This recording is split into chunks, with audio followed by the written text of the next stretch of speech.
On this channel, we talk about HDR brightness in nits all the time. But without a professional meter, how do you actually know whether your monitor is outputting 100 nits, 200 nits, or something completely wrong? Well, this ASUS ProArt PA27USD monitor has one surprisingly useful feature. It actually labels brightness directly in nits, and it's reasonably accurate. In the SDR PT709 picture preset, the target brightness value in the user menu is set to 100 nits, and our profile colorimetry research CR100 colorimeter measures 104 nits from the screen, which is impressively close. If we increase the target brightness setting to 120 nits, the monitor outputs 124 nits. At a target brightness of 200 nits, we measure 208 nits from the display. Again, only marginally off. We are honestly not sure why more manufacturers don't do this, namely label brightness directly in nits rather than some arbitrary scale from 0 to 50 or 0 to 100. But one of the key reasons I suspect ASUS has the confidence to implement this is because of the superb luminous stability and consistency delivered by the Samsung Display QD-OLED panel underneath. With uniform brightness engaged by default from factory, we measure remarkably consistent SDR luminous output from small window sizes all the way up to full screen wide. In HDR mode, with target brightness left at its default max setting, if we continuously measure a 3% peak wide window, the luminance reading remains stable at around 1040 nits, without gradually rising due to heat buildup or suddenly dimming because of power limiting, behavior we've seen far too often on OLED TVs. Furthermore, if we display a peak white HDR patch for 10 seconds, then immediately switch to a much darker full-field gray slide, we can detect virtually no image retention afterwards, a testament either to the resilience of the QD-OLED panel itself or ASUS thermal management. Moving on to color accuracy, this is where the ProArt PA27USD truly shines. In the SDR BT709 picture preset, grayscale and gamma track essentially flat with very low errors. On the demanding color checker SG chart where 140 patches are measured, average delta error comes in at below 1, while maximum delta error remains below 2, translating to highly accurate and cinematic looking colors in real-world content. We measure the sRGB and Adobe RGB presets to be similarly accurate, with coverage figures of 99.6% and 92.3% respectively, with the slightly lower Adobe RGB coverage stemming from a mildly shifted green primary compared with reference. In HDR mode, DCI-P3 color gamut coverage measures 99.6% in UV terms, while Rect intensity coverage comes in at 80.6%, with the underlying spectral power distribution showing beautifully distinct red, green, and blue peaks characteristic of QD-OLED technology. Color accuracy in midtones below 200 nits is genuinely outstanding. In titles such as Blade Runner 2049, as long as the content does not exceed the ABL limitations of the OLED panel, and the letterbox bars in CinemaScope movies certainly help reduce ABL load, the HDR10 presentation on the PA27USD becomes remarkably close to a near 1:1 match with the Sony BVM-HX3110 in many non-dark scenes, both in terms of luminance and color reproduction. And because this is a QD-OLED panel without white subpixels, brightly saturated colors maintain very high color luminance, lending HDR imagery a level of vibrancy and impact that WOLED-based displays often struggle to replicate. Our review sample is already extremely accurate out of the box, but ASUS also includes a built-in motorized flip colorimeter compatible with ProArt calibration software, allowing you to recalibrate the monitor periodically to combat color drift over time. For greater precision still, the PA27USD also supports hardware 3D light calibration through Kalman and ColorSpace, with official Kalman-ready integration expected in the future. HDR peak brightness measures around 480 nits on a 10% window, above 1000 nits on a 3% window, and approximately 260 nits full screen. ASUS provides 3 PQ EOTF options in the user menu, where PQ clip is the default setting, hard clipping at the panel's peak brightness on smaller window sizes. This is the best mode for mimicking the behavior of a professional reference monitor during color grading or correction work. PQ Optimized introduces a roll-off according to max CLL or maximum content light level metadata, making it more suitable for watching already mastered HDR content.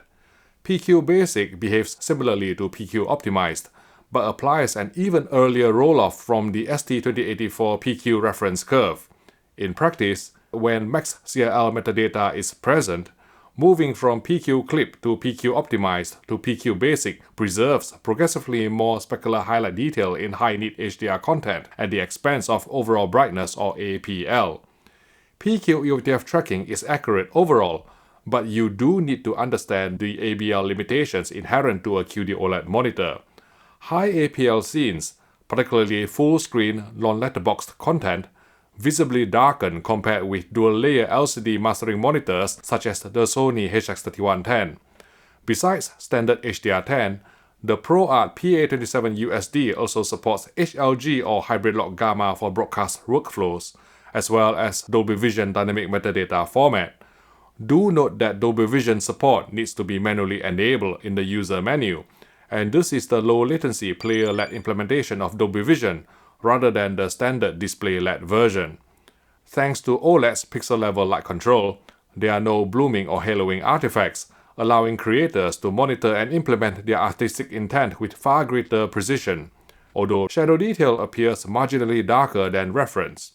Near-black gradation in HDR10 does appear coarser, which occasionally manifests in extremely dark gradients in real-world material. And we really do mean extremely dark gradients, because the PA27USD still reproduces this notoriously challenging scene from the Green Knight without introducing excessive posterization. Interestingly, gradation becomes noticeably smoother in Dolby Vision according to this quantization test pattern. One area you do need to watch out for is near-black color desaturation, particularly involving red hues. We observe this not only on our own custom-authored test patterns, but also occasionally in real-world material, where flash tones in very dark scenes can appear slightly monochromatic. This is an anomaly we have seen before on earlier QD-OLED panels, and it remains present on the ProArt PA27USD. That said, QD-OLED still provides several tangible advantages over WOLED, including higher color luminance without subpixel dilution, generally smoother gradation, not to mention superior color uniformity and wider viewing angles. Speaking of which, as expected from QD-OLED's top emission architecture, bright uniformity is class-leading, with no visible banding, dirty screen effect or color tinting even from extreme off-axis viewing angles. In terms of dark uniformity, some vertical streaks and side vignetting were unavoidable, occasionally appearing in challenging low-light sequences. Native 10-bit gradation is similarly excellent, looking very smooth on the rotating quantization pattern from the Spears and Munsell UHD HDR benchmark disc, as well as in the skies of The Martian.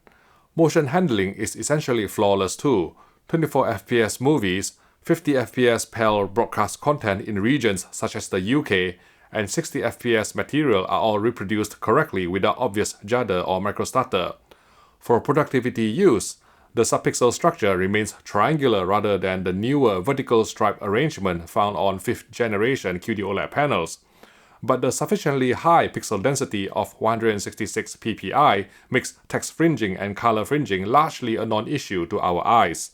Connectivity is rich, including 2 HDMI ports supporting the full 48 gigabits per second HDMI 2.1 bandwidth, along with 48 gigabits per second of DSC or display stream compression bandwidth. There's also a DisplayPort 2.1 input, 2 Thunderbolt 4 ports, one providing 96 watts of power delivery, and even a 12 gig SDI input supporting uncompressed 4K 60 real-time playback for professional workflows. Now, the ASUS ProArt PA27USD is clearly designed primarily for professional use, and the inclusion of a 12 gig SDI port significantly inflates the asking price. So most cost-conscious gamers will understandably look elsewhere. But if you are a creative professional who also wants to game on the side, latency performance is highly competitive, with input lag measuring 16 milliseconds at 60 FPS, 7 milliseconds at 120 FPS, and an extremely responsive 3 milliseconds at 240 fps. VRR works properly all the way up to 4K 240Hz in HDR, reducing tearing and frame drops effectively. With EOTF gamma left at the default PQ clip setting to facilitate source-based tone mapping, the monitor hard clips at 1000 nits for both max TML and max FFTML during HDRG calibration, delivering HDR10 presentation in HDRG compliant games without double tone mapping. And being a monitor, full 444 chroma reproduction is properly preserved. By design, the PA27USD is light and portable, featuring a horizontal carry handle integrated into the rear of the chassis. Now, I own two Sony dual-layer LCD mastering monitors for reference in my TV reviews, and while they are the gold standard, they are also backbreakingly heavy and very expensive to move around. By comparison, the ASUS ProArt PA27USD feels almost absurdly portable for a professional display. ASUS includes two stand options. By default, the monitor ships with 2 feet mounted near the outer edges, which are lighter yet more stable for on-set use. For desktop environments, ASUS also includes a more aesthetically pleasing tabletop stand with a sturdy metal base and relatively compact footprint. Unlike many OLED monitors we've encountered over the years, installing the stand requires a bit more effort, though ASUS is considerate enough to supply the required L-shaped Phillips head tool in the box and implement a convenient one-press mechanism for removing the default feet. The PA27USD also ships with an attachable monitor hood to reduce reflections and improve ambient contrast during on-set use. Numerous anti-burn-in measures are found on the ProArt PA27USD, although realistically these are grouped mainly under two user menu settings: panel protection and image protection. Personally, we are inclined to disable both, especially image protection, which can introduce a noticeable vignetting effect not present in the original source signal. If you do choose to leave panel protection enabled, which includes pixel shifting, you'll be pleased to know that, like most QD-OLED monitors, the panel contains over-provisioned pixels beyond the native 3840 by 2160 resolution, meaning pixel shifting does not introduce any visible cropping around the edges of the image. As for audio quality, the built-in speakers are frankly quite poor, sounding tinny and devoid of bass. We also detect audible coil whine when displaying bright HDR content. It is not excessively loud, but it is audible in a silent room, and hopefully something ASUS can address through future firmware optimization. Let's sum up. The ASUS ProArt PA27USD is a highly impressive QD OLED monitor whose greatest strengths are its exceptional out-of-the-box color accuracy, outstanding luminance stability, and portable design. All the attributes we admire so much about QD OLED technology are present here: pixel-level light control without blooming artifacts, excellent screen uniformity and viewing angles, smoother overall gradation, and high color luminance without white subpixel dilution. And because of them, the ASUS ProArt PA27USD earns our recommended award. Of course, no monitor is perfect. Shortcomings include near black color desaturation, especially involving red hues, along with audible coil whine during high APL HDR content. And while the monitor is capable of exceeding 1000 nits with accurate PQ EOTF tracking, this only occurs over very small screen areas, so you do need to understand the ABL limitations of a QD OLED monitor when performing HDR grading or monitoring work. The pricing is also inflated somewhat by the inclusion of the 12GB SDI port for professional workflows, so if you don't actually need SDI connectivity, better value may be found elsewhere in ASUS' own QD OLED monitor lineup, including the ProArt PA32UCDM, whose full technical review you can watch by clicking here.